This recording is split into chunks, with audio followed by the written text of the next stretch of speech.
Hello, dear students. Welcome back to the channel of Dr. Gaurav Verma.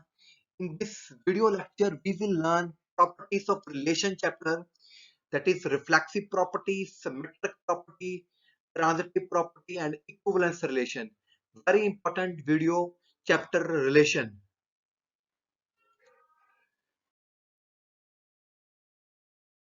हाँ जी dear students, जैसे कि पिछली video में आपको सिखाया गया कि रिलेशन में क्या होता है। Relation contains all the subsets of A cross ए, यानी कि रिलेशन में ए बी टाइप पेयर के एलिमेंट्स होते हैं जो ए क्रॉस ए का सबसेट होता है। अब हमने इसकी कुछ प्रॉपर्टीज पढ़नी है, खास इन प्रॉपर्टीज पढ़नी है। सबसे पहली प्रॉपर्टी है reflexive relation. A relation R on set A is called reflexive relation if X belongs to X belongs to R और all X belonging to A। यानी कि ऐसा रिलेशन रिफ्लेक्सिव रिलेशन होता है जिसमें X belongs to X हो, यानी कि X related to X हो, यानी कि हर एक एलिमेंट अपने आप को रिलेट करता हो, itself। If any relation in which each element is related to itself, यानी कि जैसे ए को बिलोंग करेगा, बी को बिलोंग करता होगा, उसको बोलते हैं रिफ्लेक्सिव रिलेशन। जैसे एग्जांपल एक सेट ए 1/2 है, ए क्रॉस ए बनाया गया, तो हमें पता है कि जो आर रिलेशंस होते हैं basically that are the subset of A cross A. तो मैंने एक ऐसा रिलेशन लिया जिसमें 1 1 भी आ रहा है, 2 2 भी आ रहा है। तो क्योंकि इसमें दो ही एलिमेंट है ए में, 1 और 2, तो 1 अपने आप को पेयर कर रहा है 1 के साथ, 2 अपने आप को पेयर कर रहा है 2 के साथ। तो it is a reflexive relation because इसमें हर एक एलिमेंट अपने आप को रिलेट कर रहा है। जिस रिलेशन में कोई भी एलिमेंट अपने आप को रिलेट करे उसे बोलते हैं रिफ्लेक्सिव रिलेशन। जी ओके। अगला एक एग्जांपल यहाँ पे दिया गया है कि अगर कोई हमारे पास नेचुरल नंबर्स का सेट है, रिलेशन डिफाइन किया गया कि ए डिवाइड्स बी। ऐसा रिलेशन जो ए डिवाइड बी करता है नेचुरल नंबर्स में, और हमें पता है हर एक नंबर अपने आप को डिवाइड करता है। जैसे 1 1 को डिवाइड करता है, 2 2 को डिवाइड करता है। तो इस सेट में हर एक एलिमेंट अपने आप को रिलेट करेगा। तो we will say that this is also example of reflexive relation. Okay जी, समझ गए होंगे आप लोग। अगला हमारे पास है इररिफ्लेक्सिव रिलेशन। इररिफ्लेक्सिव का मतलब है, रिफ्लेक्सिव का मतलब है अपने आप से मिलना, पर इररिफ्लेक्सिव में क्या होगा, वो एलिमेंट अपने आप को नहीं जाएगा। अगर ऐसा रिलेशन जिसमें कोई भी एलिमेंट अपने आप को रिलेट नहीं करता, then we say that it is a irreflexive relation. R is irreflexive, no element of it is related to itself। कोई भी एलिमेंट अपने आप को रिलेट नहीं करेगा। जैसे सेट 1/2, एक सेट जिसमें 1 और 2 एलिमेंट, एक रिलेशन लिया गया जिसमें दो एलिमेंट्स है 1 2 2 1। तो यहाँ पे 1 1 को बिलोंग नहीं कर रहा, 2 2 को बिलोंग नहीं कर रहा, so we say that it is a irreflexive. यहाँ पे जो आर है ना, ये एग्जांपल हमने खुद लिए हुए हैं। ठीक है, क्वेश्चन में आपको आर दिया होगा, आपने उसके अकॉर्डिंग काम करना है। आगे हमारे पास है सिमेट्रिक रिलेशन। सिमेट्रिक रिलेशन बड़ा आसान होता है। Relation R on set A is called symmetric relation if अगर कोई एलिमेंट ए बी को बिलोंग करता है, रिलेट करता है, तो उसका उल्टा भी पॉसिबल होगा, यानी कि बी ए का फ्रेंड भी होगा। जैसे मैं बोलूं कि Mohan is a friend of Ashok, then automatically Ashok will be also friend of Mohan. तो दोनों तरफ से बात ट्रू है। इसका ये मतलब है अगर ए भी रिलेट करता है आर को, तो बी ए भी आर को रिलेट करना चाहिए। Then we say that it is a symmetric relation. एक सेट ए है जिसमें तीन एलिमेंट्स है 1 2 3, ये ए क्रॉस ए लिखा गया। अब हमने कुछ रिलेशंस डिफाइन किए नीचे, ठीक है। 1 रिलेटेड टू 1, ये तो चलो सिंपल सी बात है। अब यहाँ पे 1 3 रिलेटेड टू है, 1 3 को रिलेट कर रहा है, तो इसका उल्टा 3 1 भी इसके बीच में आ रहा है। Then we say that it is a symmetric relation. ठीक है। अब इस सेट में देखो 1 2 आ रहा है, पर इसका उल्टा 2 1 आ रहा है इसके अंदर। इस रिलेशन में 2 1 उसका उल्टा नहीं आ रहा, तो it is not a reflexive. ये वाला रिफ्लेक्सिव नहीं होएगा और ये वाला होगा। ठीक है जी। इसी तरह हमारे पास होता है asymmetric relation. A relation R on a set is called asymmetric if A related to B then B does not related to A, यानी कि उसका उल्टा नहीं होएगा, तो हम उसको बोलेंगे asymmetric। Is it okay? जैसे सिमेट्रिक में था, अगर ए बी का फ्रेंड है तो बी ए का फ्रेंड होता ही होता है, इसमें ऐसा चीज नहीं है, तो उसको बोलेंगे एसिमेट्रिक। इसी तरह हमारे पास है एंटी सिमेट्रिक। ये कोई सिंपल सिंपल बातें हैं। एंटी सिमेट्रिक का ये मतलब होता है अगर किसी सेट में A B related to R है और बी ए भी उसके बीच में आ रहा है, तो दोनों एलिमेंट इक्वल होंगे, ए इज इक्वल टू बी, जैसे 1 1 2 2। तो ये भी एक डेफिनेशन है। अगला हमारे पास आ गया ट्रांजिटिव रिलेशन। ये भी बड़ा इंपॉर्टेंट है। इसका क्या मतलब होता है? A relation R on a set A is called transitive relation if A is related to B, B is related to C, then A will also relate to C. ये इसका मतलब होता है। जैसे मैं बोलूं मोहन फ्रेंड है अशोक का, अशोक फ्रेंड है सोहन का, तो मोहन ऑटोमेटिकली सोहन का फ्रेंड बन गया। This is the way to write transitive relation. ठीक है। अगर भाई सिंपल सा मतलब है, अगर ए और बी, बी और सी आपस में रिलेशन है, तो ए और सी का भी आपस में रिलेशन होएगा, इसको बोलेंगे ट्रांजिटिव रिलेशन।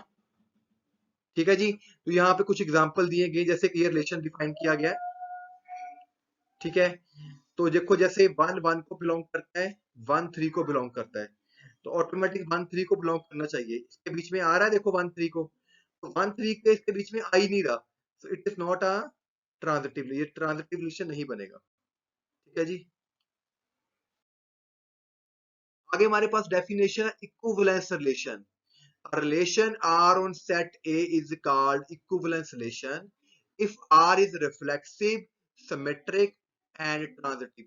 ऐसा रिलेशन जो तीन बातें मानेगा, तीनों की तीनों बातें मानता है, रिफ्लेक्सिव भी हो, सिमेट्रिक भी हो, ट्रांजिटिव भी हो, उसको बोलते हैं इक्विवेलेंस रिलेशन। यानी कि अगर आपको किसी क्वेश्चन में जो रिलेशन है वो रिफ्लेक्सिव भी दिया गया है, सिमेट्रिक भी दिया गया है, ट्रांजिटिव भी दिया गया है, तीनों बातें मानता है, then we say that it is a equivalence relation।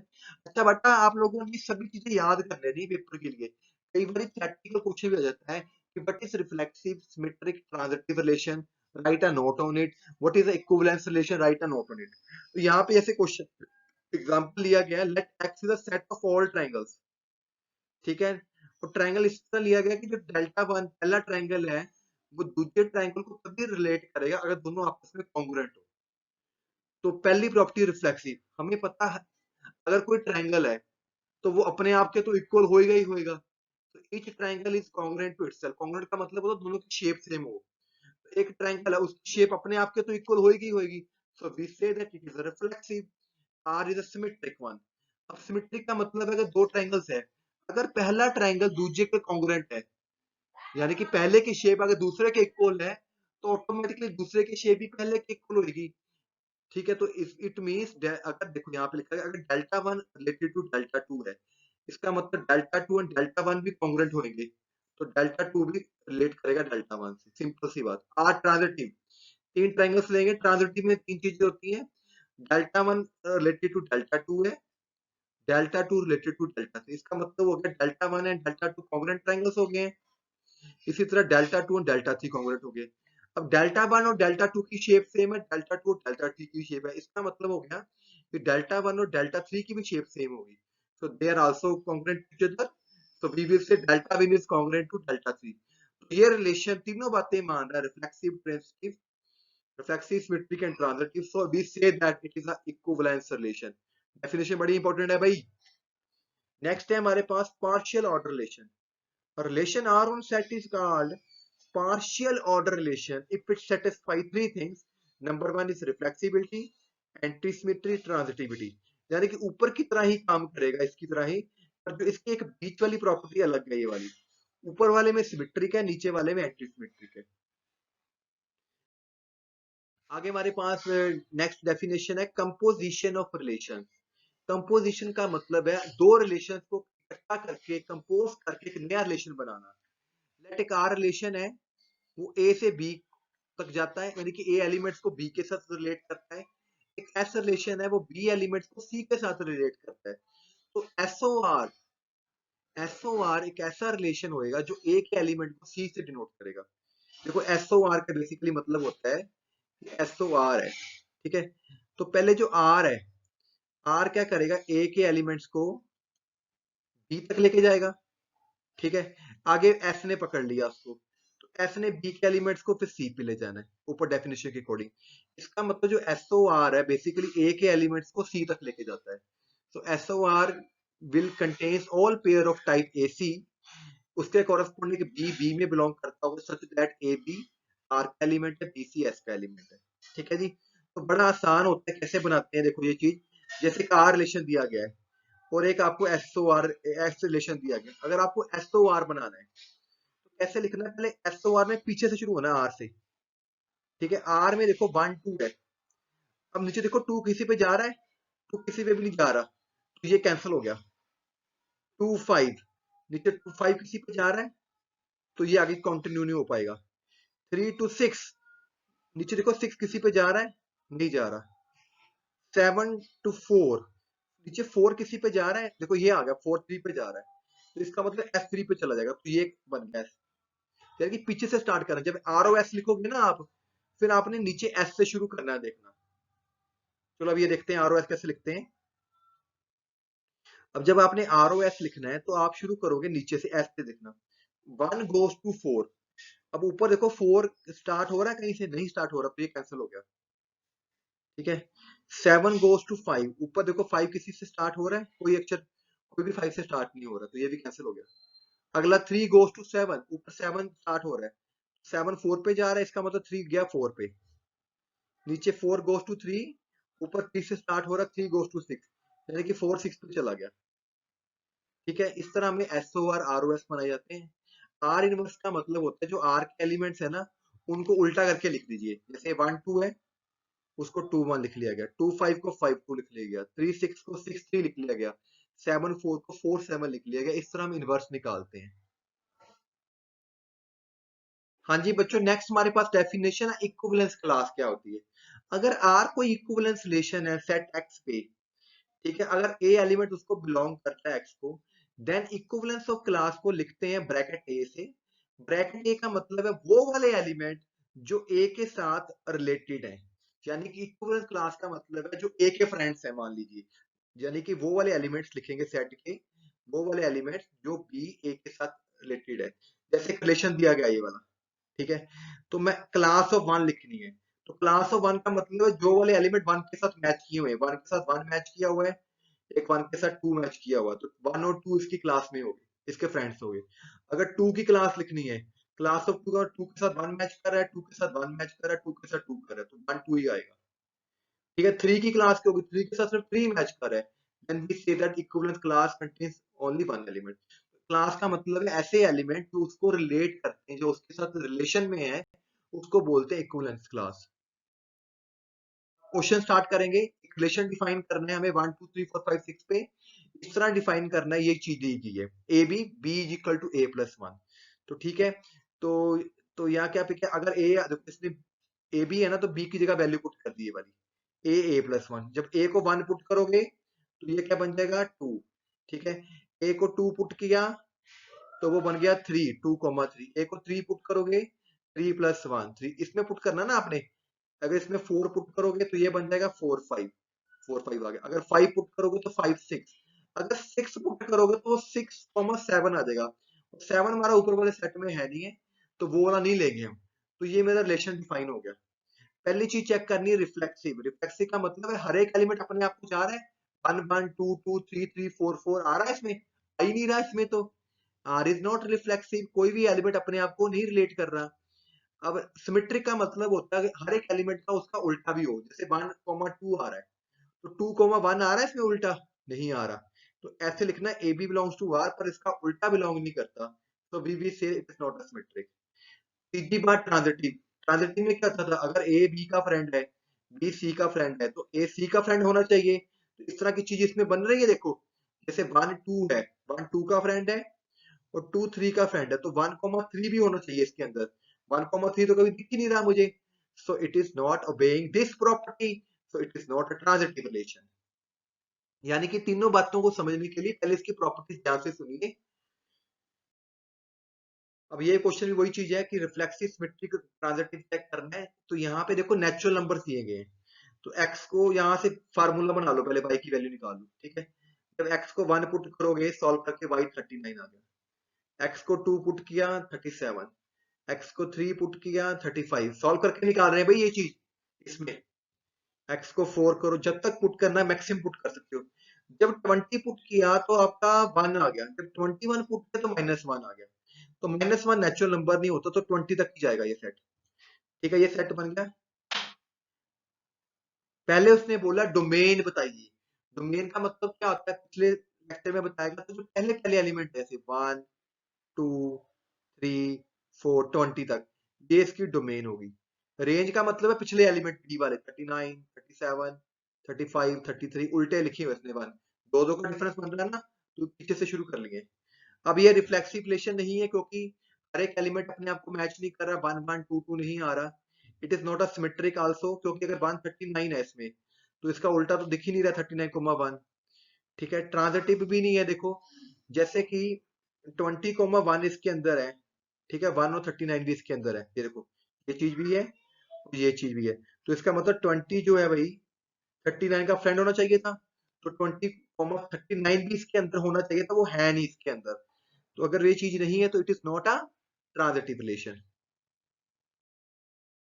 अगला क्वेश्चन इंपॉर्टेंट है कि इसमें इस तरह के पेयर्स हैं कि उन दोनों का जो डिफरेंस है वो 5 से डिविजिबल हो जाए। हमें शो कर रहे हैं कि ये इक्विवेलेंस रिलेशन है। तो पहली बात, हमें प्रॉपर्टी क्या होती है हमारी, रिफ्लेक्सिव, यानी कि ए तभी बिलोंग करेगा अगर ए माइनस ए 5 से डिविजिबल हो। ए माइनस ए का मतलब हो गया जीरो, जीरो तो हर एक नंबर से डिविजिबल होता है, तो जीरो को लिख सकता हूँ 0 into 5, तो it mean 5 divides A minus A, तो ए कॉमा ए इसको बिलोंग करने लग गया, रिफ्लेक्सिव प्रॉपर्टी ओके होगी।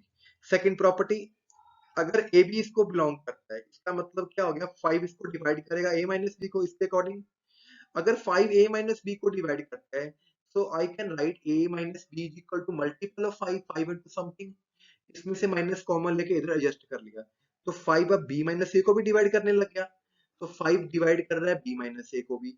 अगर b माइनस a को डिवाइड करता है तो इसका मतलब b कॉमा a भी रिलेट करता होगा, क्योंकि जो रिलेशन है ना, अगर a कॉमा b रिलेशन में है तो a माइनस b है, तो अगर b comma b minus a है तो b कॉमा a हो जाएगा। तो अगर ए बी हमने रिलेशन में लिया था तो उसका उल्टा भी बी रिलेशन में आ गया, तो हम बच्चों बोलेंगे ये सिमेट्रिक रिलेशन है। इसी तरह ट्रांजिटिव, ट्रांजिटिव में कैसे करते हैं, अगर ए बी का फ्रेंड है बी सी का फ्रेंड है, यानी कि 5 a माइनस बी को डिफाइन करेगा, 5 b माइनस सी को भी डिवाइड करेगा। ओके, डेफिनेशन क्वेश्चन में जैसे लिखा ना आपने वैसे ही करना है। तो अगर इसको डिवाइड करता है ये चीज, तो यहाँ पे a minus B 5 times something आ जाएगा, n1 लिख लो, कुछ भी लिख सकते हो, n1 n2। इसी तरह b माइनस सी भी 5 से डिविजिबल है, तो उसको लिख सकता हूँ 5 into n2। अब इन दोनों को ऐड कर लीजिए, ऐड करने से 5n प्लस 5n2 हो गया, 5 कॉमन निकल गया, इसका मतलब 5 इस चीज को डिवाइड कर रहा है क्योंकि मल्टीपल ऑफ 5 बन गया। तो 5 डिवाइड a माइनस सी, इसका मतलब a कॉमा सी आर को रिलेट करने लग गया, तो ए बी और बी सी आर में थे तो ए सी भी आर में चला गया, so we say that it is a transitive relation. इसलिए अगर तीनों बातें मान रहा है ये, symmetric, reflexive, transitive, so it is equivalence relation. Equivalence relation वो चीज होती है जिसमें रिफ्लेक्सिव भी हो, सिमेट्रिक भी हो, ट्रांजिटिव भी हो, तीनों बातें को माने, उसको हम बोलते हैं इक्विवेलेंस रिलेशन। ठीक है, अगला क्वेश्चन भी इसी तरह शो करना है, show that each relation R X belongs to integer, 0 से 12 तक नंबर्स लेने हैं, आपको शो करना है ये इक्विवेलेंस रिलेशन है कि नहीं है। तो जैसे टोटल एलिमेंट्स 0 से 12 है, 0 1 2 3, ए सेट है, तो पहला सेट क्या है, a minus B is multiple of 4, तो मल्टीपल का मतलब होता है डिविजिबल बाय 4, जैसे हमने पिछला क्वेश्चन किया ना डिविजिबल बाय 5, सेम वैसे ये वाला पार्ट करना है, ये पार्ट मैं आप लोगों के लिए छोड़ता हूँ। ठीक है जी, अब अगला पार्ट है, अगला पार्ट भी सिंपल था, उसका पिछला क्वेश्चन आप लोगों के लिए होगा भी पूरा। अब ये क्वेश्चन भी बड़ा इंपॉर्टेंट है, एग्जामिनेशन में आता है। यहाँ पे n क्रॉस n है और यहाँ पे जो रिलेशन है ना, ये रिलेशन कोई आम रिलेशन नहीं, जैसे पीछे लिखते थे ना ए रिलेटेड टू ए, यहाँ पे ऐसा नहीं, यहाँ पे पेयर है, A B related to C D, ऐसा लिखना है आपने, A B related to C D if and only if A plus D is equal to B plus, इसका ये मतलब है सम ऑफ कॉर्नर वाले एलिमेंट्स का, कॉर्नर वाले एलिमेंट का जो सम है इज इक्वल टू बीच वाले एलिमेंट के इक्वल है, ये चीज हमें गिवन है। तो हमें पहला पार्ट करना रिफ्लेक्सिव, ये हमारा रिलेशन है, इसके अकॉर्डिंग करना है। और रिफ्लेक्सिव में क्या होता है, ये वाला एलिमेंट सेम होना चाहिए ये वाला, तो A B related to A B लिखना है आपने, A B related to A B. आपको पता है इन दोनों का सम, कॉर्नर वाला का सम और बीच वाले का सम बराबर आएगा, A plus B equal to B plus A, एक ही बात होती है, रिफ्लेक्सिव हो गया। अब हमें सिमेट्रिक करना है, सिमेट्रिक में क्या होता है, अगर A B related to C D है तो इसका मतलब क्या हो गया, कॉर्नर का sum is equal to B plus C हो गया, इसको उल्टा करके लिख लीजिए, इसका मतलब हो गया डी बी रिलेटेड टू ए सी। ठीक है, तो इसको फिर उसने सेटिंग करके ऐसे लिख लिया C B plus D A, rearrange करके, तो यहाँ से ये बन गया कि सी डी और ए बी आपस में रिलेशन, अब उल्टा लिख दिया ना उसने, तो A B related to C D था तो C D related to A B भी आ गया उल्टा, तो ये सिमेट्रिक हो गया। ट्रांजिटिव में कैसे करना है, अगर ए बी सी डी से रिलेटेड है, सी डी ई एफ से रिलेटेड है, तो हमने ये शो करना है कि जो ए बी है वो ई एफ से रिलेटेड होएगा। तो इसके अकॉर्डिंग हमारा हो गया ये चीज, sum of corner is equal to sum of middle terms, इसके अकॉर्डिंग ये वाला हो गया, sum of corner is equal to middle terms. इन दोनों इक्वेशंस को आपस में ऐड कर लो, लेफ्ट साइड में लेफ्ट चीज, राइट साइड में राइट चीज, ऐड करने के बाद ठीक है जी, कुछ कटता है तो काट दीजिए, जैसे सी सी से कट गया सामने सामने, ठीक है, डी डी से कट जाएगा, तो A plus F is equal to B आ गया। इसका मतलब हो गया ये सम ऑफ कॉर्नर है, ये सम ऑफ मिडल टर्म्स है, यानी कि A B related to E F हो गया, तो ये ट्रांजिटिव भी हो गया, तो तीनों बातें मान रहे हैं, so we say that it is a equivalence relation. ये भी क्वेश्चन पिछले क्वेश्चन की तरह है, तो यहाँ पे बस आपने ए बी लिखना है जब रिफ्लेक्सिव करना है, ठीक है, और ट्रांजिटिव में ए बी सी डी का उल्टा करके दिखाना है। तो जब भी इस तरह A B related to C D question, ये डबल पेयर वाला क्वेश्चन है, इसमें आपने ध्यान से लिखना पेयर। इसमें हमें पिछले क्वेश्चन में sum of corner is equal to sum of middle terms है, इसमें क्या है, product of corner terms is equal to product of middle terms, तो ये चीज गिवन है, इसके अकॉर्डिंग काम करना है, ये चीज हमारी डेफिनेशन है, ठीक है। तो इसका ये मतलब होगा A B related to A B. ये क्वेश्चन बेटा याद कर लो कि इक्विवेलेंस होता है, तो तीनों बातें को करके दिखानी है दोनों क्वेश्चन में। इसका मतलब होगा कि इन दोनों का जो प्रोडक्ट है और बीच वाले का प्रोडक्ट बराबर होएगा, ये चीज okay, A B equal to B है तो होता ही है, तो ये बात ओके होगी, ठीक है। इसी तरह हमारी नेक्स्ट प्रॉपर्टी है symmetric. A B related to C D का मतलब है कि इनका प्रोडक्ट इक्वल होएगा, इसको उल्टा करके लिख लिया गया D A equal to C B, same ही चीज है, सी बी को इधर लिख लिया गया, डी ए को इधर लिख लिया गया, ऐसे लिख लिया गया। इसका मतलब हो गया कि जो C D related to A B हो गया, तो A B related to C D था हमारे पास, इसका उल्टा बन के आ गया, so we will say that it is a symmetric relation. अब ट्रांजिटिव में क्या होता है, A B related to C D है, C D related to E F है, तो इसके अकॉर्डिंग ये रिजल्ट लग गया प्रोडक्ट वाला, इसके अकॉर्डिंग ये रिजल्ट लग गया प्रोडक्ट वाला। ये मैं इस तरीके से डिफाइन कर रहा हूँ जो क्वेश्चन में लिखा हुआ है, पिछले क्वेश्चन में उनका प्लस इक्वल था तो प्लस के हिसाब से डिफाइन किया। अब क्या क्या, इस इक्वेशन को इससे मल्टीप्लाई कर लो, लेफ्ट साइड को राइट से, ठीक है जी, मल्टीप्लाई कर लिया, ऐसे बन गया A D C F is equal to B C D, तो इसको ऐसे लिख लिया ए बी, ऐसे पेयर में लिख लिया, तो डी सी कट गया, तो A F is equal to B आ गया, इसका मतलब हो गया A B is related to E F, तो तीनों बातें मानना है, so it is said that it is a equivalence relation. अगला क्वेश्चन है mod M is equivalence relation, ये भी क्वेश्चन बड़ा इंपॉर्टेंट है, इसका मैं आपको तरीका बताता हूँ कैसे करना है। आपने लिस्ट में ये लिखना है कि we will show that A is related to B, A is related to B if and only if A minus B is divisible by M। तो ये क्वेश्चन आ जाए, तो ये इसका मतलब ये होता है मॉड M, ठीक है। तो पीछे मैंने भी क्वेश्चन कराया था कि A related to B if and only A minus B is divisible by 5, तो जो क्वेश्चन मैंने डिविजिबल वाले 5 कराया था ना, उसी तरीके से इस क्वेश्चन को करना है। तो इसने यहाँ पे शो किया ना, ये वाली चीज आपने इस तरीके से नहीं करना, ठीक है। तो यहाँ पे मैं बता रहा हूँ ये चीज समझने वाली, मॉड एम रिलेशन का मतलब होएगा कि अगर ए रिलेटेड टू बी होएगा तो A minus B is related divisible by M होएगा। तो हमें पता है हर एक नंबर का जो अपने आप को कॉन्ग्रुएंट होता है, ए माइनस ए जीरो आ जाएगा, डिविजिबल बाय एम हो जाएगा, तो वही क्वेश्चन करना है, इस तरीके से नहीं आपने करना भाई, ठीक है। एक लास्ट क्वेश्चन है पार्शियल ऑर्डर रिलेशन का। तो पार्शियल ऑर्डर रिलेशन में हमें रिफ्लेक्सिव, एंटीसिमेट्रिक और ट्रांजिटिव बात करनी होती है, और क्वेश्चन में क्या है, अगर ए बी से रिलेटेड है तो A less than equal to B होएगा। तो हमें पता है हर एक एलिमेंट को लिख सकते हैं ए लेस देन इक्वल टू ए, ए अपने आप को रिलेट कर रहा है तो रिफ्लेक्सिव हो गया। एंटीसिमेट्रिक, एंटीसिमेट्रिक होता है अगर ए लेस देन बी है और बी लेस देन ए है, ए बी से छोटा है बी ए से छोटा, तो कब पॉसिबल होगा, जब दोनों इक्वल हो जाएंगे। तो ये एंटीसिमेट्रिक की डेफिनेशन होती है, पीछे ध्यान से देखिए यही मिलेगी आपको। ट्रांजिटिव में ए बी से छोटा है, बी सी से छोटा है, तो ऑटोमेटिकली ए सी से छोटा हो गया, यानी कि अगर ए बी से रिलेटेड है, बी सी से रिलेटेड है, तो भाई ए सी से रिलेटेड हो गया, तो ट्रांजिटिव हो गया। तीनों बातें मान रहा है ये वाली, reflexive, antisymmetry and transitivity. So we say that it is a partial order. Partial order में तीन बातें होती हैं, रिफ्लेक्सिव, एंटीसिमेट्रिक, ट्रांजिटिव। ये स्टूडेंट्स बड़ी वीडियो है, बड़ा ध्यान से करने वाला काम है, इंपॉर्टेंट काम है रिफ्लेक्सिव चैप्टर का, तो प्लीज इसको वॉच कीजिए, please like subscribe my channel, thank you very much.